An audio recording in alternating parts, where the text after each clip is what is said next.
Bismillahirrahmanirrahim. Alhamdulillahirabbil alamin wassalatu wassalam ala sayyidina Muhammad wa ala alihi wa sahbihi ajma'in.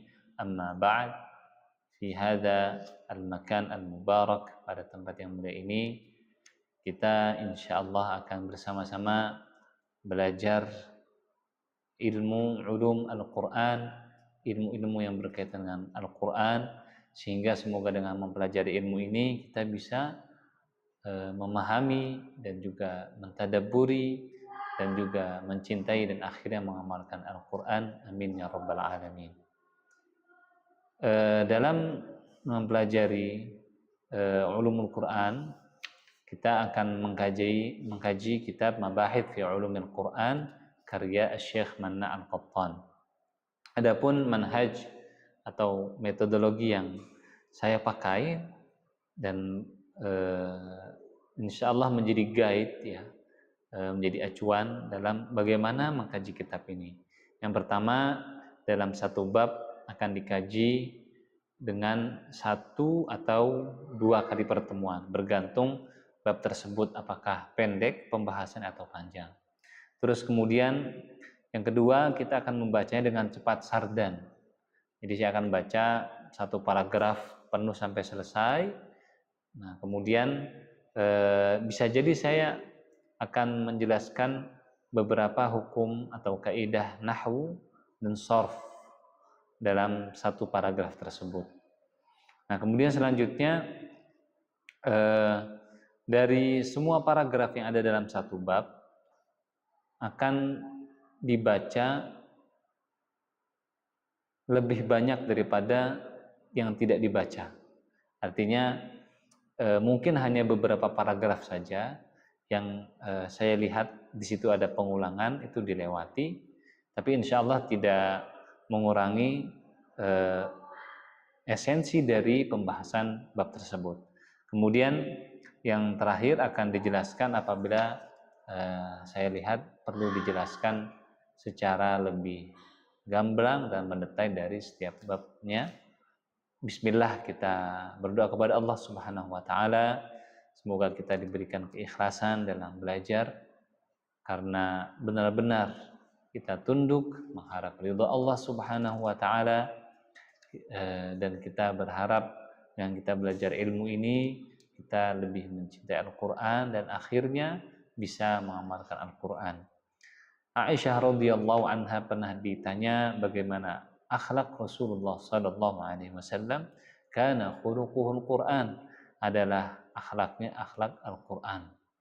Dari sini kita bisa memahami bahwa membaca Al-Quran penting. Kemudian memahami Al-Quran itu sangat penting karena menjadi jalan untuk apa? Mengamalkan Al-Quran. Semoga kita semua diberikan taufik wassadat untuk memahami kitab ini. Amin ya rabbal alamin. Baik. Kita akan mengkaji langsung di bab yang pertama, yaitu at-ta'rif bil ilmi. Ta'rif artinya pengertian dengan ilmu ini. Nah, ini alif lamnya alif lam al-ahdiyah, artinya ilmu di sini ilmu ulum Al-Qur'an, wa bayanu nash'atihi wa tatawwurihi, dan juga keterangan berkaitan dengan perkembangan ilmu ini. Baik.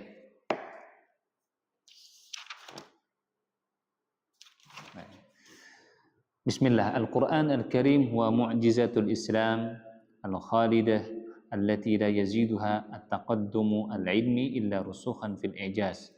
Al-Quran Al-Karim adalah mukjizat Islam yang kekal, yang tidak bertambahnya kemajuan ilmu pengetahuan kecuali semakin menambah jelas rusukhan fil ijaz, ijaz atau mukjizatnya. Baik.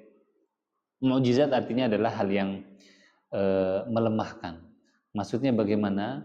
Secara ringkas berusaha saya jelaskan bahwasanya ketika seseorang tiba-tiba mengaku bahwasanya saya utusan Allah, utusan dari yang menciptakan alam semesta ini, maka tentu yang hadir di sekitarnya akan mengatakan, oh saya tidak percaya karena kemarin Anda manusia seperti kita, maka ya Anda sama. Apa buktinya?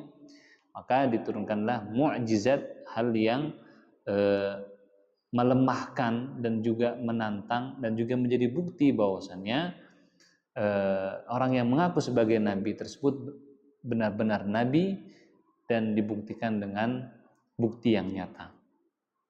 Dan bukti ini khariqun lil 'adah, keluar dari kebiasaan dan hukum alam yang ada. Contohnya Nabi Isa alaihissalam di zamannya itu lagi berkembangnya ilmu kesehatan. Maka mukjizat Nabi Isa alaihissalam saat itu adalah bisa menyembuhkan orang yang buta dari lahir. Masya Allah. Dan ditantang orang sekitarnya, kalau ada yang bisa melakukan sama dengan saya, silahkan. Kemudian Nabi Muhammad SAW mukjizatnya adalah Al-Quran. Karena di zaman Nabi Muhammad SAW orang-orang Makkah itu berbangga-bangga dengan kefasihannya dalam bahasa Arab. Maka ditantang oleh Nabi Muhammad, kalau bisa di antara kalian mendatangkan satu Al-Quran, maka datangkanlah. Nggak ada yang bisa. Kalau begitu 10 surat, maka tidak bisa. Kemudian akhirnya am yaqulu naftara qul fa'tu bisurah. Mereka mengatakan bahwasanya Muhammad mengarang Al-Qur'an. Qul, katakanlah wahai Muhammad, fa'tu bisurah, berikanlah satu surat saja yang sama. Maka sampai sekarang tidak ada yang sanggup menandingi kefasihan dan keindahan Al-Qur'an.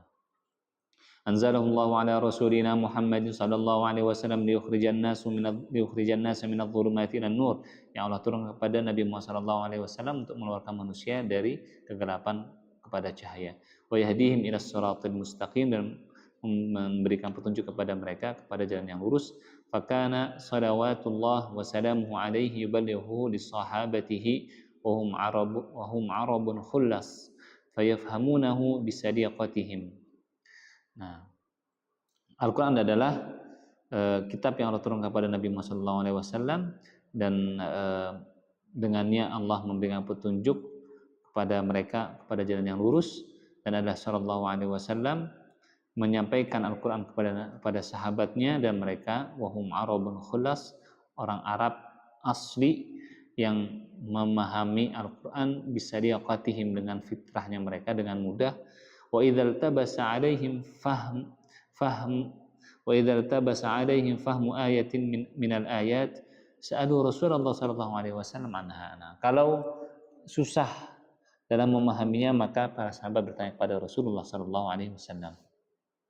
Wa syaikhan wa ghairuhuma, diriwayatkan oleh dua syekh dan Bukhari dan Muslim, dan selain dari keduanya dari Ibnu Mas'ud, qala lamma nazalat hadhihi al-ayah, ketika turun ayat ini, alladzina amanu wa lam yalbisu imanahum bidzulmin, orang-orang yang beriman dan tidak bercampur iman mereka dengan zulm, syaqqa dzalika 'alan nas, maka hal tersebut memberatkan dan berat atas manusia, satu atas para sahabat. Faqalu, maka mereka berkata, ya Rasulullah, wa ayyuna, siapa di antara kami la yadhlimu nafsahu, yang tidak menzalimi dirinya. Kemudian kata Rasulullah SAW, qala innahu laisa alladhi ta'nun. Nah, zulm di sini bukan yang kalian fahami. Alam tasma'u, apakah kamu tidak mendengar maqala al-'abdus salih, apa yang dikatakan oleh hamba yang saleh, inna syirka la zulmun 'azim, sungguhnya syirik adalah kezaliman yang nyata. Dalam surat Luqman ayat 130. Innama huwa syirk. Zulm di sini maksudnya adalah syirik. Masya Allah. Kemudian, wakana Rasulullah sallallahu alaihi wasallam yufassiru lahum ba'dal ayat, dan ada Rasulullah sallallahu alaihi wasallam menafsirkan bagi mereka sebagian ayat. Artinya tidak semua ayat Al-Qur'an ditafsirkan oleh Rasulullah sallallahu alaihi wasallam, karena maknanya jelas bagi para sahabat. Akhraja Muslimun wa ghairuhu an Uqbah bin Amir qala sami'tu Rasulullah sallallahu alaihi wasallam yaqul wa huwa 'alal minbar. Telah meriwayatkan Muslim dan selainnya dari Uqbah bin Amir berkata, ia berkata, aku mendengar Rasulullah SAW berkata, wa 'alal mimbar, dan di atas mimbar, wa a'iddu lahum mastata'tum min quwwah, dan persiapkanlah bagi mereka yang kamu mampu dari quwwah. Kemudian kata Rasulullah SAW, ala inna quwwata ar-ramyu, tahuilah bahwasanya kekuatan di sini adalah memanah. Kemudian wa harisa as-sahabatu ala talaqqi al-Qur'an al-Karim ala talaqqi al-Qur'an al-Karim min Rasulillah sallallahu alaihi wasallam, dan para sahabat itu bersemangat dan antusias dalam talaqi Al-Qur'an. Talaqi itu mengambil Al-Qur'an dari seorang guru mengucapkan terus ditiru. Dari siapa? Dari Rasulullah sallallahu alaihi wasallam, wa hafidhahu, dan menghafalnya, wa fahimahu, dan memahaminya, wa kana dzalika syarafan lahum, dan hal tersebut adalah kemuliaan bagi mereka. Anas radhiyallahu anhu qala, dari Anas radhiyallahu anhu qala, ia berkata, kana rajulun minna idza qara'a al-Baqarah, adalah seorang laki-laki di antara kami, idza qara'a al-Baqarah atau Ali Imran, apabila ia telah membaca surah Al-Baqarah dan Ali Imran, jadda fina ay azuma, maka menjadi mulia. Jadi kalau ada sahabat Nabi yang sudah baca surah Al-Baqarah, maksudnya faham ya, baca dan faham, dan juga memahami maknanya. Wa Ali Imran, surah Ali Imran, maka menjadi agung, masya Allah, menjadi mulia. Wa harisu kadzalika 'ala al-'amali bihi wal wuqufi 'inda ahkamihi, dan juga mereka para sahabat antusias untuk mengamalkannya, dan juga al-wuquf, artinya di sini bukan berdiri tapi mengkaji, inda ahkamihi, hukum-hukumnya. Ruya an Abi Abdurrahman As-Sulami, diwakilkan dari Abi Abdurrahman As-Sulami annahu qala hadatsana alladzi kanu yuqri'unana al-Qur'an, telah menceritakan kepada kami orang-orang yang dulunya membacakan kepada kami Al-Quran, seperti ka Utsman bin Affan wa Abdullah bin Mas'ud, seperti Utsman bin Affan dan Abdullah bin Mas'ud, wa ghairihima, dan selain keduanya, annahum, bahwasanya mereka, kanu idza ta'allamu minan nabi sallallahu alaihi wasallam, apabila telah belajar dari Nabi Muhammad sallallahu alaihi wasallam, 10 ayatin, 10 ayat, lam yujawizuha, tidak melewatinya, hatta yata'allamu ma fiha, sehingga ya mereka belajar apa-apa yang ada di dalamnya, minal ilmi wal amal, dari ilmu dan amal. Masya Allah. Qalu fata'allamna al-Quran, maka kami mempelajari Al-Quran, wal ilma, dan ilmunya, wal amala, dan juga beramal, jami'an, semuanya. Masya Allah ya. Jadi ini perlu kita jadikan sebuah metodologi yang diamalkan, diterapkan untuk anak-anak kita. Jadi tidak hanya menghafal, tapi difahami dan juga diamalkan. Ditanya besoknya sudah dikerjakan perintah Al-Qur'annya, seperti itu. Baik. Selanjutnya, walam ya'dzan lahum Rasulullah sallallahu alaihi wasallam fi kitabati syai'in anhu siwal Qur'an, dan tidak mengizinkan bagi mereka Rasulullah sallallahu alaihi wasallam fi kitabati, dalam menulis, syai'in, sesuatu, anhu, dari Al-Quran, siwa anhu, darinya Rasulullah sallallahu alaihi wasallam, siwal Quran, selain Al-Quran, khasyata ayyalta bisal Qur'ana bi ghairihi. Yang Rasulullah sallallahu alaihi wasallam tidak mengizinkan menulis darinya, dari perkataan Rasulullah sallallahu alaihi wasallam, kecuali Al-Quran, hanya Quran yang boleh ditulis, karena takut nanti bercampur dengan perkataan Nabi atau hadis, maksudnya dia perkataan Nabi Muhammad sallallahu alaihi wasallam. Rawa Muslimun an Abi Sa'id al-Khudri anna Rasulullah sallallahu alaihi wasallam qala, melewati Imam Muslim dari Abi Sa'id al-Khudri bahwasanya Rasulullah sallallahu alaihi wasallam qala, bersabda, la taktubu anni, jangan kalian menulis dariku, wa man kataba anni ghairal Qur'an falyamhuhu, barang siapa yang telah menulis dariku selain Al-Quran, maka dihapuslah. Wa haditsu anni wala haraj, dan sampaikanlah apa-apa yang dariku, wala haraj, tanpa perasaan berat. Wa man kadzaba alayya muta'ammidan falyatabawa maq'adahu minan nar, barang siapa yang berdusta kepadaku muta'ammidan, dengan sengaja ya, falyatabawa, maka duduklah tempatilah maq'adahu, tempat duduknya, minan nar. Nah, di sini ancaman bagi orang-orang yang berbohong. Dan dulu ada orang-orang yang berbohong demi mendapatkan harta, mengatasnamakan bahwasanya perkataan ini adalah dari Rasulullah SAW, padahal bukan dari Rasulullah SAW. Walaupun nantinya di zaman Rasulullah pun ada sebagian sahabat yang diperbolehkan menulis hadis. Nah, wa in kana Rasulullah SAW qad adina li ba'd sahabati ba'da dzalik. Nah, ini. Walaupun Rasulullah SAW nantinya atau setelah itu atau terkadang mengizinkan kepada sebagian sahabat setelahnya dalam menulis hadis. Fa inna ma yattasilu bil Qur'ani dhalla yu'tamadu ala riwayati bil talqin fi ahdi Rasulillah sallallahu alaihi wasallam. Dan apa-apa yang berkaitan dengan Al-Qur'an itu tetap bersandar kepada riwayat dengan talqin. Nah, jadi dikatakan saya dapat ini dari Rasulullah SAW dan ngambilnya dengan talqin, dibacakan kemudian ditirukan. Dalam zaman Rasulullah SAW, wa fi khilafati Abi Bakar wa Umar radhiyallahu anhuma, dalam kekhilafan Abi Bakar dan Umar radhiyallahu anhuma. Kemudian, nah jadi kalau saya pakai kata kemudian itu sudah ke paragraf selanjutnya, artinya pembahasan baru. Ya, sehingga semoga bisa tergambar, oh ini setelah ini mau ada paragraf atau tema, bukan tema ya, sebuah kalimat baru dengan pemahaman baru. Baik. Kemudian ja'at khilafatu Utsman, kemudian datang kekhilafan Utsman. Ini semua masih cerita, ini masih muqaddimah ya, masih muqaddimah secara umum tentang Al-Qur'an.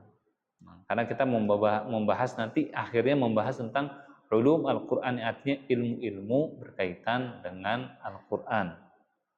Baik.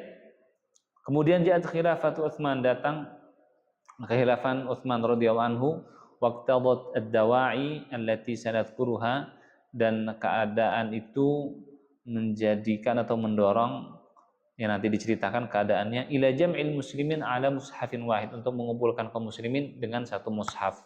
Nah, jadi dulu di zaman Abu Bakar itu dikumpulkan lembaran Al-Quran yang tercecer dalam satu mushaf, dalam satu Al-Quran.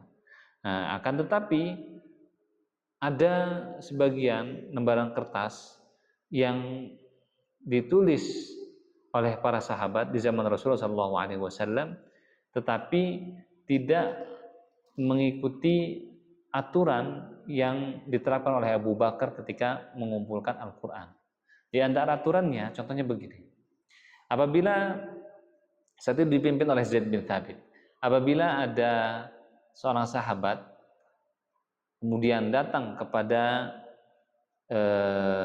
lajnah yang mengumpulkan Al-Quran, panitia pengumpulan Al-Quran datang kemudian membacakan misalnya Alhamdulillahirabbil alamin arrahmanirrahim sampai ayat yang ke-7, kemudian ia wajib datang dengan dua saksi bahwasanya ia itu benar mendengar ayat tersebut di depan Rasulullah SAW, kemudian ditulis di depan Rasulullah SAW.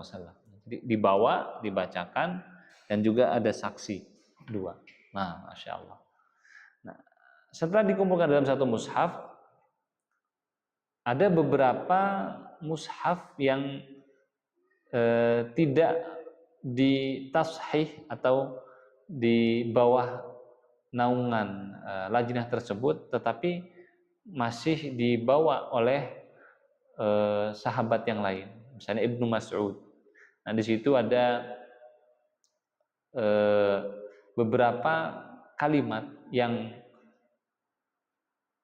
sebenarnya tafsir, tetapi dianggap oleh beberapa tabi'in itu adalah ayat dari Al-Quran. Nah, maka nanti kita akan belajar perbedaan pengumpulan mushaf di zaman Abu Bakar dan juga Utsman bin Affan. Nah, di zaman Utsman bin Affan itu mushaf-mushaf selain mushaf Abu Bakar yang disalin kepada mushaf Utsman bin Affan itu dibakar.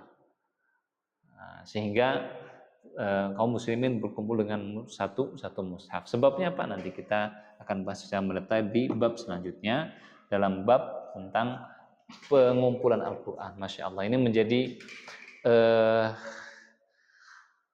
alamat ya, atau ilmu bagi kita bahwasannya Allah yang menjamin penjagaan Al-Quran, baik secara suaranya, baik secara tulisannya, baik secara pemahamannya. Masya Allah. Baik.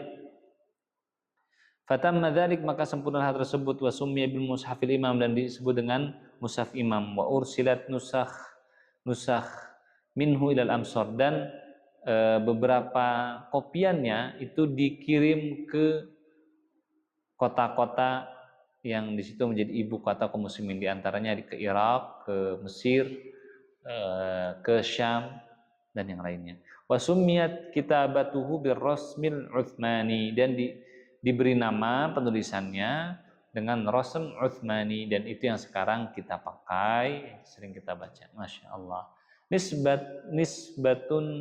Nisbatan ilai, sebagai penisbatan kepadanya, karena Utsman bin Affan yang memerintahkan hal tersebut. Wa yu'tabaru hadza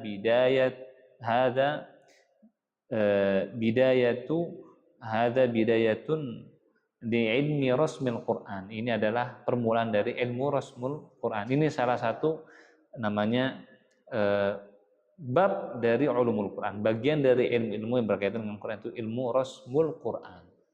Jadi contohnya begini, ada beberapa kata yang tidak mengikuti kaidah penulisan bahasa Arab. Contohnya Al-Quran, kata as-salata itu ada waw sama alif.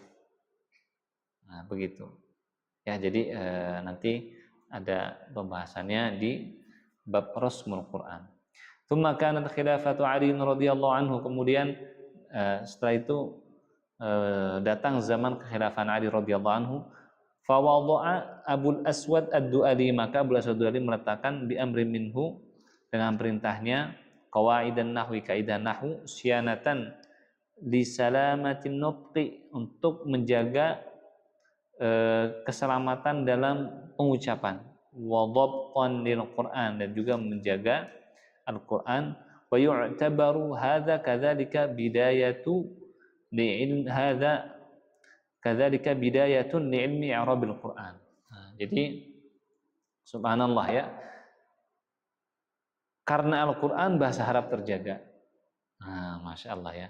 Karena Al-Quran maka lahirlah ilmu nahwu, dan itu pertama ditulis oleh Abul Aswad Ad-Du'ali. Jadi Abul Aswad Ad-Du'ali awalnya tidak mau menulis harokat. Nah, jadi dulu tidak ada harokat. Kemudian Abul Aswad Ad-Du'ali disuruh oleh Ali bin Abi Thalib menolak. Gimana saya melakukan sesuatu yang tidak dilakukan oleh Rasulullah SAW?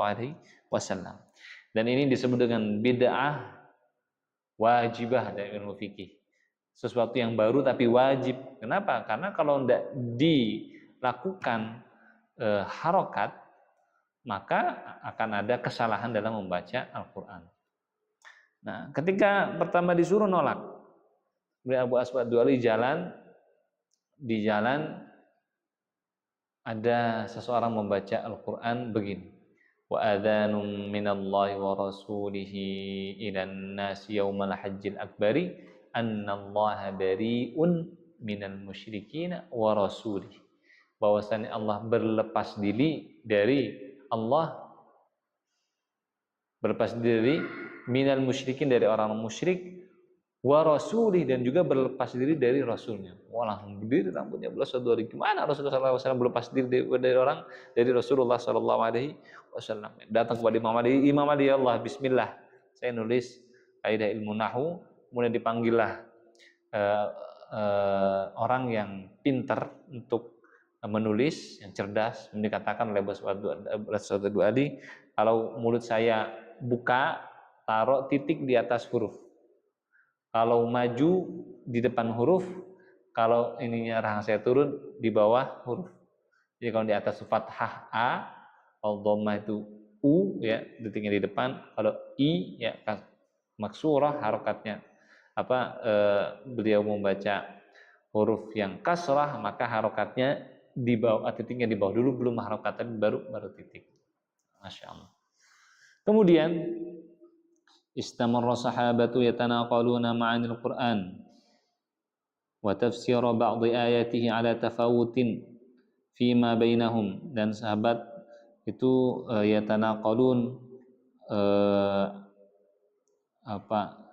terus mengambil makna-makna Al-Qur'an dan tafsir sebagian ayatnya ala tafawuti fima bainahum, dengan tafawut itu artinya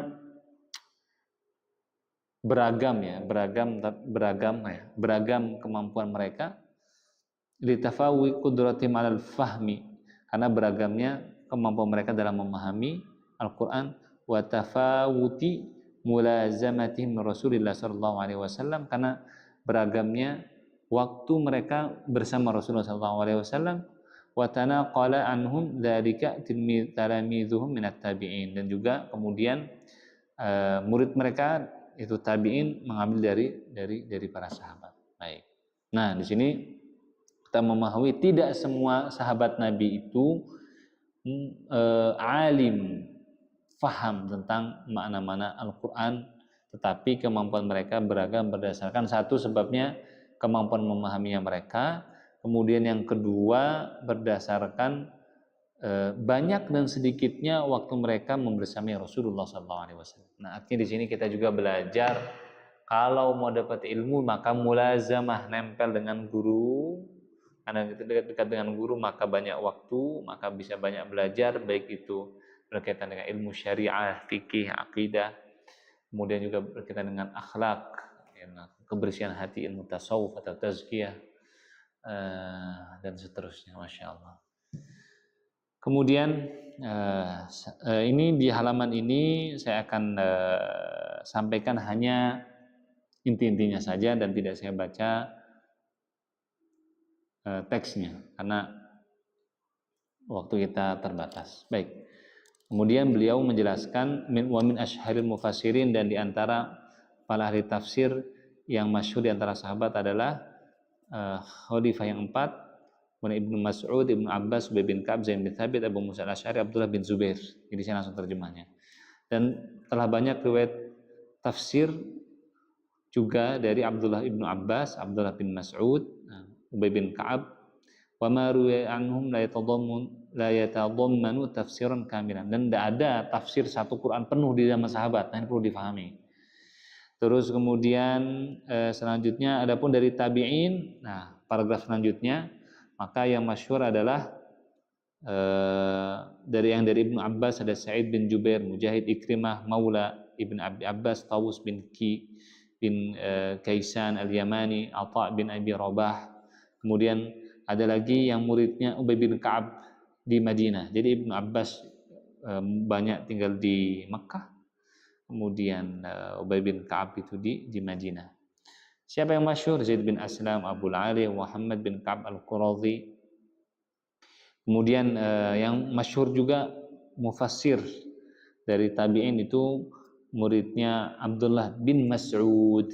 Nah, beliau juga tidak hanya mengajarkan tafsir ya. Nanti kalau belajar fikih itu siapa guru para tabi'in di Irak? Ya, Ibnu Mas'ud. Usul fikih juga sama. Qiraat juga sama. Kemudian siapa? Al-Qamah bin Qais, Masruq, wal Aswad bin Yazid, Amir Asy-Sya'bi, wal Hasan Al-Basri. Mungkin yang sering dengar ya. Wa Qatadah bin Da'amah As-Sadusi. Kemudian perkataan Ibnu Taimiyah kita lewatkan. Kemudian selanjutnya, walladzi ruwiya an haula'i jami'an yatanawalu ilmu tafsir, dan yang diriwayatkan dari mereka semua sahabat dan tabi'in itu ilmu tafsir, ilmu gharibil Quran, ilmu gharib Al-Quran, hal-hal yang kata-kata yang asing. Wa ilmu asbabin nuzul, tentang sebab-sebab turunnya Al-Quran, ilmu al-Makki wal Madani, Mekkah dan Madinah, ilmu an-nasikh wal mansukh, itu ayat yang menghapus ayat sebelumnya. Walakin hadza kulluhu dhalla mu'tamidan 'ala riwayati bil tarqina. Kalau di zaman sahabat dan para tabi'in itu belum pakai tulisan, nah, ya, untuk ngambil ilmunya pakai talqin, masih pakai hafalan. Masya Allah. Kemudian ja'a asrut tadwin fil qarni tsani. Nah, kemudian selanjutnya datang zaman penulisan. Nah, jadi setelah talqin datang zaman penulisan di abad yang kedua. Dengan apa? Wa bada'a tadwinul al-hadits bi abwabil mutanawwi'ah. Ini perlu difahami banget ya. Jadi tadinya talqin, sekarang bab ada zaman mulai dituliskan ilmu-ilmu agama. Dan apa yang pertama ditulis? Ilmu hadis dulu. Wa syamila dzalika ma yata'allaqu bitafsir, dan di dalam kitab-kitab hadis itu ada bab yang berkaitan dengan tafsir. Wa jama'a ba'dul ulama ma ruya min tafsir Al-Qur'an Karim an Rasulillah sallallahu alaihi wasallam aw anis sahabah aw anit tabi'in. Oke. Itu silahkan dibaca washtahara sampai wa haula jami'an sampai akhirnya. Nah, kemudian selanjutnya tsumma nahaja. Jadi biasa baca cepat ya. Nah, nanti yang saya lewatkan tadi 2 paragraf boleh diharokati dan pakai kamus dibaca. Gitu latihannya. Jadi sebagai seorang penuntut ilmu agama harus latihan baca kitab. Sehebat apapun orang atau sebanyak apapun buku nahwu dan shorof yang dipelajari dan dibaca, kalau tidak pernah praktek nggak akan bisa. Pertama-tama ya mungkin kita perlu waktu agak lama. Tidak apa-apa, sabar. Nanti kalau sudah selesai satu kitab, itu insya Allah sudah bisa dirasakan mulai mudah. Tsumma nahajanah jahum ba'da dzalika, kemudian mengikuti jalan mereka. Setelah itu jama'atun minal ulama, sekumpulan ulama, wada'u tafsiran mutakamilan, meletakkan tafsir yang sempurna, artinya 30 juz, wifqa tartibi ayatihi, sesuai dengan tertib ayatnya. Washtahara minhum, yang masyhur di antara mereka Ibnu Jarir At-Tabari. Jadi wallahu alam, apakah sebelum Ibnu Jarir At-Tabari ada yang menulis tafsir 30 juz? Wallahu alam. Tapi yang sampai kepada kita ya baru kitabnya Ibnu Jarir At-Tabari. Nah, ini banyak. Jadi subhanallah, ulama zaman dulu itu sanggup menulis berjilid-jilid kitab, dan biasanya itu dari hafalan mereka.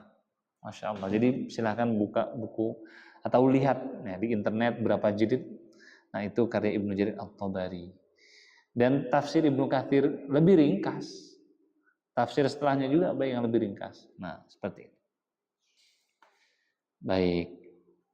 Wa hakadza bada tafsir awalan bin naqli, dan begitulah mulai tafsir pertama dengan naqal antariq talaqi, yang diambil dengan cara talaqi war riwayat, juga riwayat, jadi didengarkan terus ditalqinkan terus dibaca sama murid. Tsumma kana tadwinuhu ala annahu babun min abwabil hadis, kemudian ditulis di salah satu bab hadis. Misalnya dalam kitab Sahih Bukhari ada tuh tentang asbabun nuzul khusus dan seterusnya.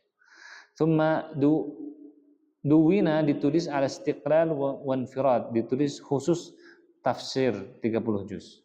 Wa tataba'a at-tafsir bil ma'thur, kemudian ada tafsir bil ma'thur. Ma'thur itu dengan riwayat hadis Rasulullah sallallahu alaihi wasallam.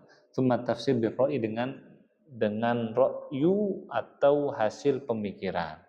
Nanti kita bahas.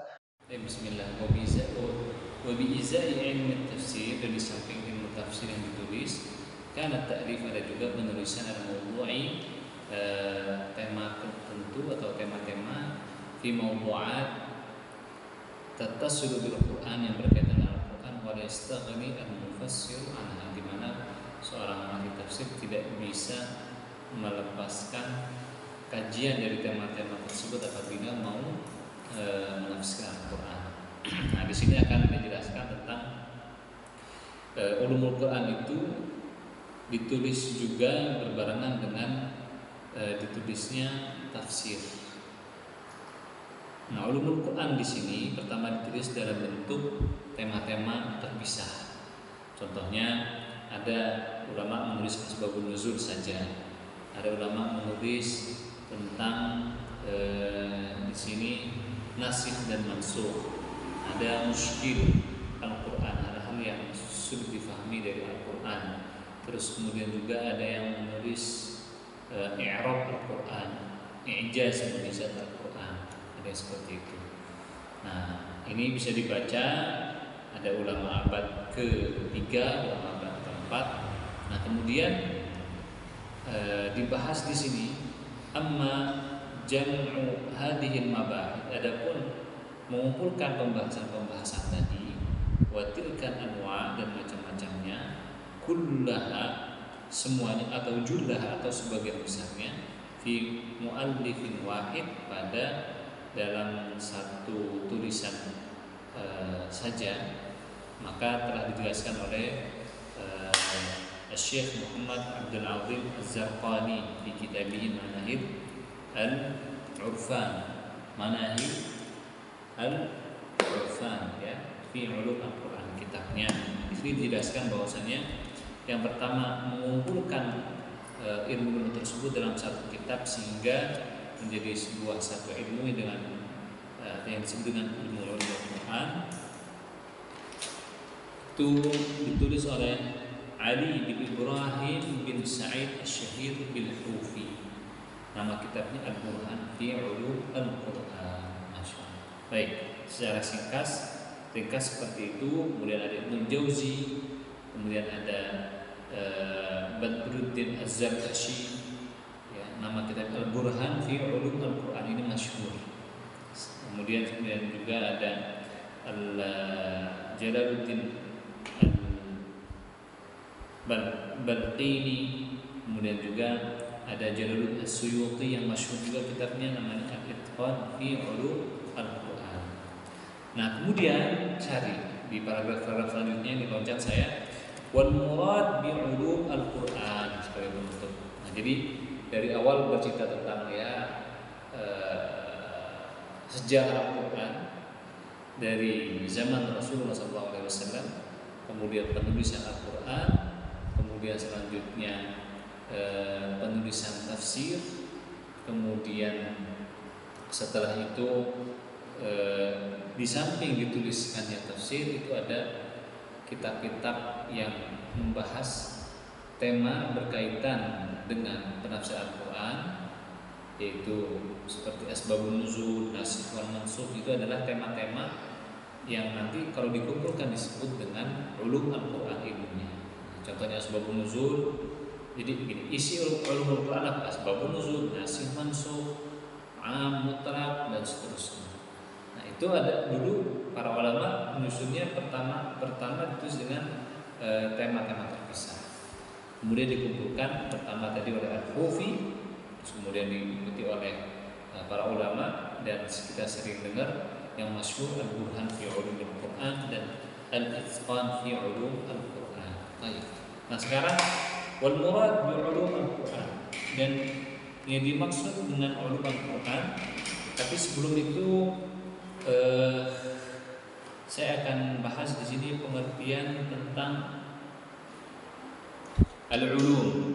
Al-ulum itu jamak dari ilmu. Tuh. Dari namanya saja itu jelas. Ulum jamak dari ilmu. Wal ilmu al-fahm wal idrak. Ilmu kan faham. Thumma nuqila bi ma'na al-masail al-mukhtalifah al-maqbutah dhabtan ilmiah. Itu kemudian masyhur dengan makna masail mukhtalifah. Ilmu itu apa sih? Permasalahan-permasalahan yang berbeda, al-maqbutah yang tersusun secara ilmiah. Jadi ilmu itu pengertiannya. Al-Quran apa pengertiannya? Di sini saya tidak mendapatkan pengertian Al-Quran. Oke.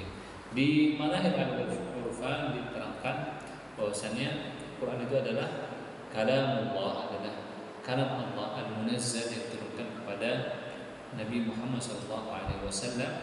Jadi ini mengeluarkan Taurat yang diturunkan kepada Nabi Musa, kemudian Injil kepada Nabi Isa. Al-manqulu ilaina min tawatur, yang disampaikan kepada kita secara mutawatir. Beda dengan qiraah yang syadz, yang tidak mutawatir, itu tidak disebut dengan Al-Quran. Kemudian selanjutnya al-maktub baina daffatay al-mushaf, yang ditulis di antara dua tutup mushaf. Terus kemudian al-muta'abbad bi tilawatihi, yang kita bisa mendapatkan pahala dan berta'abbud dengan membacanya. Beda dengan hadits al-qudsi. Hadits al-qudsi ketika kita membacanya tidak mendapatkan pahala sebagaimana pahala membaca Al-Quran. Wal murad bi ulumil Quran, kita sudah di penghujung kajian, dan yang dimaksud dengan ulumul Quran adalah al-ilm alladhi yatanawalu al-abhath al-muta'alliqah bil Quran. Adalah ilmu yang mengkaji pembahasan-pembahasan al-muta'alliqati yang berkaitan dengan Al-Quran. Tuh. Jadi ilmu yang mengkaji pembahasan-pembahasan yang berkaitan dengan apa? Al-Quran. Jadi kayak ilmu fisika, nggak bisa dikatakan ulumul Quran karena dia tidak berkaitan dengan Al-Quran secara langsung. Boleh mungkin ada isyarat bahwasannya ada sebuah hukum fisika yang dijelaskan secara umum. Waktu saya saat itu tidak terbayang. Mungkin ilmu geografi contohnya, wal jibala autan,